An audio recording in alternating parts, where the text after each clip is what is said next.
Hello my dear students, this is Mohammad Zubair and welcome to my channel BioVision. So ఈ వీడియోలో మనం biology pre-final ఎగ్జామ్కి ఎలా prepare కావాలి డిస్కస్ చేద్దాం. సో కొంతమంది అయితే మనకు కామెంట్ సెక్షన్లో అన్న మాకు ఎగ్జామ్స్ కంటే ముందే క్వశ్చన్ పేపర్స్ కావాలి అని అడుగుతున్నారు.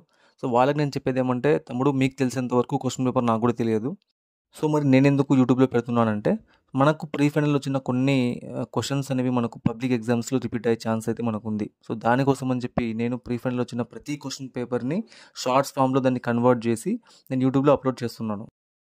సో ఈ వీడియోలో మనకు ఎలా చదివితే మనకు బయాలజీలో మ్యాక్సిమం మార్క్స్ రావచ్చు, ఎలా చదవాలి, ఏమి చదవాలి, ఇవన్నీ కూడా ఈ వీడియోలో మనం డిస్కస్ చేయబోతున్నాం. మీరైతే ఎక్కడ కూడా ఈ వీడియోని స్కిప్ చేయకుండా లాస్ట్ వరకు అయితే మీరు చూడండి. బయాలజీ ఎగ్జామ్స్లో మ్యాక్సిమం మార్క్స్ తెచ్చుకోవాలనుకుంటే మనం ఫాలో చేయాల్సింది unit wise weightage, academic standards wise weightage, SCERT material and model papers. వీటిని మనం ఫాలో అయితే మనకు బయాలజీ ఎగ్జామ్స్లో మ్యాక్సిమం మార్క్స్ అయితే తెచ్చుకోవచ్చు. ముందుగా యూనిట్ వైజ్ వెయిటేజ్ డిస్కస్ చేసుకుందాం. ఇందులో మనకు మొత్తము 5 చాప్టర్స్ ఉన్నాయి. First one life process, control and coordination, how do organisms reproduce, heredity, hour environment. మనకు బయాలజీ క్వశ్చన్ పేపర్లో ఉండే questions 1 marks, 2 marks, 4 marks and 8 marks. మనం ఒకవేళ ఇక్కడ ఉన్న యూనిట్ వైజ్ వెయిటేజ్ని మనం అబ్జర్వ్ చేస్తే, ఇక్కడ మనకి ఏ చాప్టర్లో ఎన్ని క్వశ్చన్స్ వస్తాయి, ఎన్ని మార్క్స్ వస్తాయి అనేది మనం ఈజీగా మనకు అర్థమవుతుంది. లైఫ్ ప్రాసెస్ చాప్టర్ నుంచి 1 marks 2 questions, 2 marks 1 question, 4 marks 2 questions, 8 marks 1 question. So టోటల్గా 20 మార్క్స్ మనకి ఈ చాప్టర్ నుంచి వస్తాయి.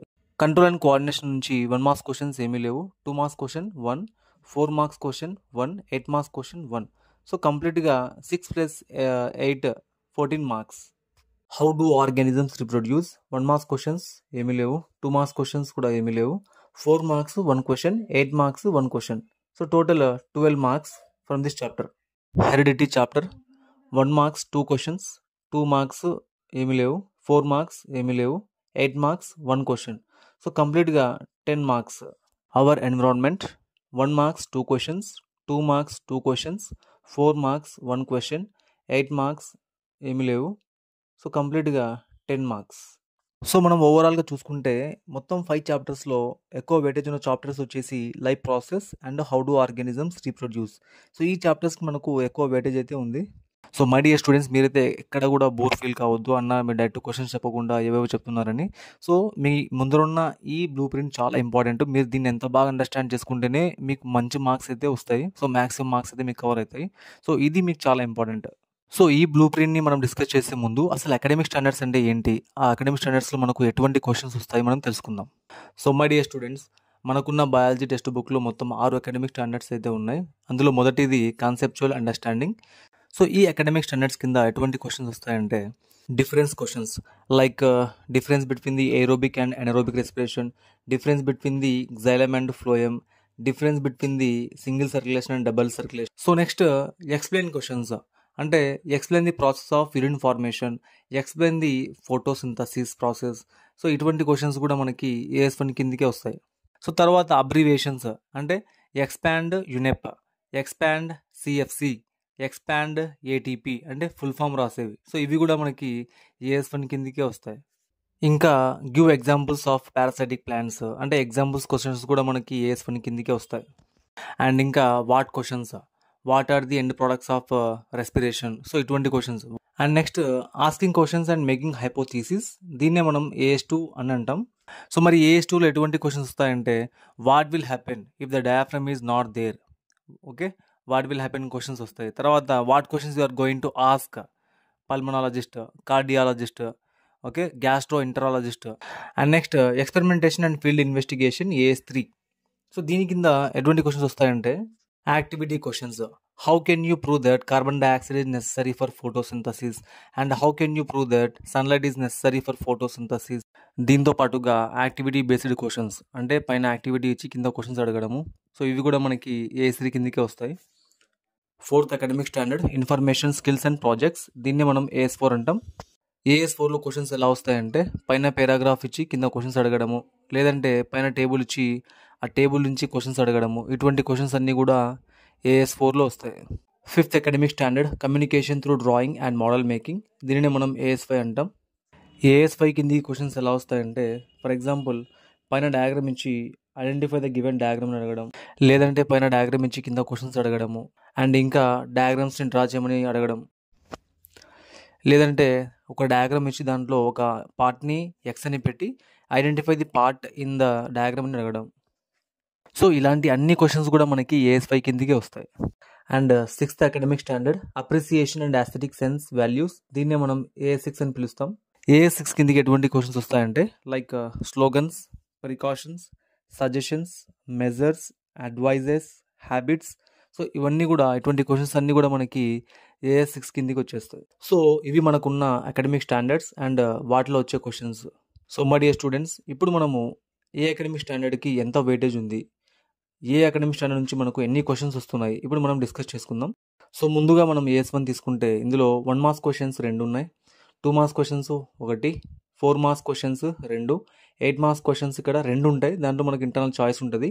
సో టోటల్గా మనకు AS1 నుంచి 20 మార్క్స్ అయితే మనకు ఎగ్జామ్కి రావడం జరుగుతుంది. AS2 తీసుకుంటే ఇందులో 1 marks questions 1, 2 marks questions 2, 4 marks questions ఏమీ లేవు, 8 మార్క్స్ క్వశ్చన్స్ కూడా ఏమీ లేవు. సో టోటల్గా AS2 నుంచి మనకు మొత్తం 5 మార్క్స్ అయితే వస్తాయి.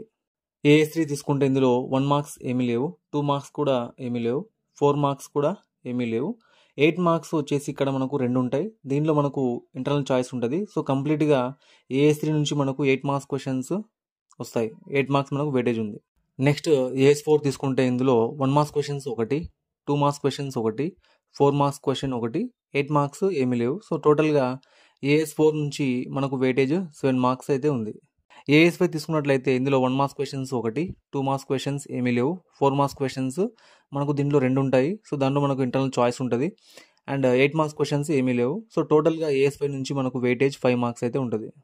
అండ్ లాస్ట్లో AS6, ఇందులో 1 మార్క్స్ క్వశ్చన్స్ 1, 2 మార్క్స్ క్వశ్చన్స్ ఏమీ లేవు, 4 మార్క్స్ క్వశ్చన్స్ 1, 8 మార్క్స్ క్వశ్చన్స్ ఏమీ లేవు. సో టోటల్గా AS6 నుంచి వెయిటేజ్ మనకి 5 మార్క్స్ అయితే ఉంది. సో మనం ఒకసారి జాగ్రత్తగా గమనిస్తే మొత్తం అకాడమిక్ స్టాండర్డ్స్లో అన్నిటికన్నా ఎక్కువ వెయిటేజ్ ఉన్నది AS1. సో కంప్లీట్గా అక్కడ మనకి 20 మార్క్స్ అయితే వెయిటేజ్ ఉంది. మనకు కంప్లీట్గా క్వశ్చన్ పేపరే 50 మార్క్స్, అందులో 20 మార్క్స్ వెయిటేజ్ మనకి కేవలం AS1కే ఉంటుంది. కాబట్టి మనం జాగ్రత్తగా దీన్ని కాన్సన్ట్రేట్ చేయాలి. సో మై డియర్ స్టూడెంట్స్, ఎవరైతే ఈ బ్లూ ప్రింట్ని ఫాలో అవుతారో వాళ్ళకైతే బయాలజీలో మ్యాక్సిమం మార్క్స్ అయితే వస్తాయి. అండ్ ఇందాకే నేను మీతో ఏ అకాడమిక్ స్టాండర్డ్స్ కింద ఎటువంటి క్వశ్చన్స్ వస్తాయని దాని గురించి కూడా ఇందాకే చెప్పాను. సో మీరైతే దీన్ని ఫాలో కావాల్సింది. ఇప్పుడు మనకు వచ్చే క్వశ్చన్ పేపర్ ఎలా ఉంటుంది, క్వశ్చన్స్ ఎలా వస్తాయో చూద్దాం. సెక్షన్ 1లో మనకు 1 మార్క్స్ క్వశ్చన్స్ 6 ఉంటాయి. 6 × 1 = 6 మార్క్స్. ఇందులో AS1 నుంచి 2 క్వశ్చన్స్, AS2 నుంచి 1 క్వశ్చన్, AS4 నుంచి 1 క్వశ్చన్, AS5 నుంచి 1 క్వశ్చన్, AS6 నుంచి మనకు 1 క్వశ్చన్. మనకు ఇవి వచ్చే క్వశ్చన్స్ సెక్షన్ 1లో. సెక్షన్ 2లో మనం చూస్తే 2 మార్క్స్ క్వశ్చన్స్ 4 వస్తాయి. 4 × 2 = 8 మార్క్స్. AS1 నుంచి 1 క్వశ్చన్, AS2 నుంచి 2 క్వశ్చన్స్, AS4 నుంచి 1 క్వశ్చన్ మనకు వచ్చే ఛాన్స్ అయితే ఉంది. సెక్షన్ 3లో 4 మార్క్స్ క్వశ్చన్స్ 5 వస్తాయి. 5 × 4 = 20 మార్క్స్. AS1 నుంచి 2 క్వశ్చన్స్, AS2 నుంచి ఏమీ లేవు, AS3 నుంచి కూడా ఏమీ లేవు, AS4 నుంచి 1 క్వశ్చన్, AS5 నుంచి 1 క్వశ్చన్. దాంట్లో మనకు చాయిస్ ఉంటుంది, A ఆర్ B అని డయాగ్రామ్స్ వస్తాయి. నెక్స్ట్ AS6 నుంచి 1 క్వశ్చన్. మనకు ఇవి సెక్షన్ 3లో వచ్చే క్వశ్చన్స్. సెక్షన్ 4లో మనకు 8 మార్క్స్ క్వశ్చన్స్ 2 ఉంటాయి. 2 × 8 = 16 మార్క్స్. 16th క్వశ్చన్లో మనకు వచ్చే క్వశ్చన్స్ AS3 నుంచి వస్తాయి, అంటే activities based questions. Okay, so దీనిలో మనకు చాయిస్ అయితే ఉంటుంది. నెక్స్ట్ 17th క్వశ్చన్ మనకు వచ్చేసి AS1 నుంచి వస్తాయి. దీనిలో మనకు చాయిస్ అయితే ఉంటుంది. సో ఈ ప్యాటర్న్లో మనకైతే క్వశ్చన్ పేపర్ అయితే ఉంటుంది. అండ్ దీనిలో వచ్చే క్వశ్చన్ నెంబర్ సీక్వెన్స్ అనేది మనకు మారొచ్చు, కానీ అకాడమిక్ స్టాండర్డ్స్ అయితే ఇవే మనకైతే వస్తాయి. మనకు వచ్చే క్వశ్చన్స్ అన్నీ కూడా ఈ అకాడమిక్ స్టాండర్డ్ నుంచి మనకు వస్తాయి.